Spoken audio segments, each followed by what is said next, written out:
Bonjour à tous les francophones. Vous ne connaissez peut-être pas Ferdowsi, mais vous avez sûrement entendu parler de Jules Moll, un grand intellectuel français.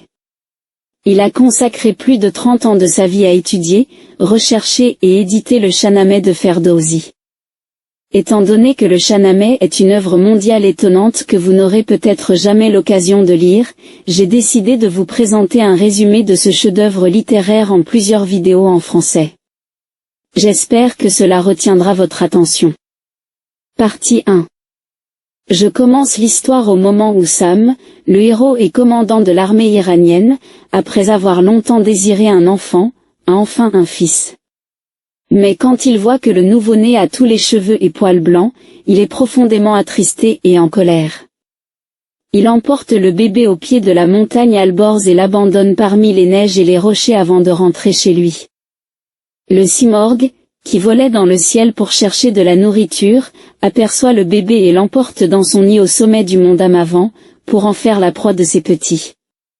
Mais en entendant les gémissements du nourrisson, son cœur s'attendrit et elle l'élève comme son propre enfant. Des années plus tard, Sam, rongé par le remords, part à la recherche de son fils dans les montagnes. Il finit par le retrouver, désormais un jeune homme vigoureux aux cheveux blancs.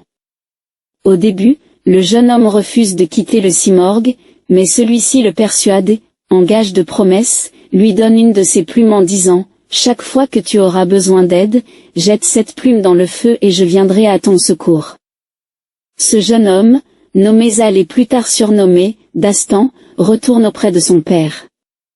À la même époque, Sam est envoyé par le roi Manouché en mission au Mazandaran pour combattre les Dives, démons. Pendant l'absence de son père, Zal décide de se rendre à Kaboul pour explorer la région.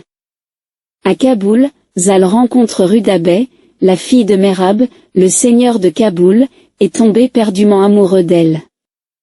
Mais un grand problème se pose, Merab est un descendant de Zahak.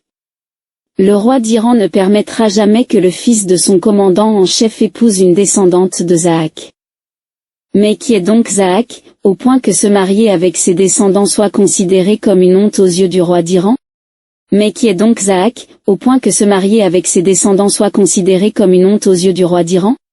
Zahak était le fils d'un souverain arabe. Son père était un homme vertueux et bon, mais le démon, Iblis, prit l'apparence d'un jeune homme et se lia d'amitié avec Zahak. Peu à peu, il le trompa pour qu'il tue son père et s'empare de son trône. Zahak, dupé, assassina son père. Quelque temps plus tard, Iblis, déguisé en cuisinier, entra à la cour de Zahak et conquit son cœur avec ses plats. Un jour, il demanda à Zahak la permission d'embrasser ses deux épaules.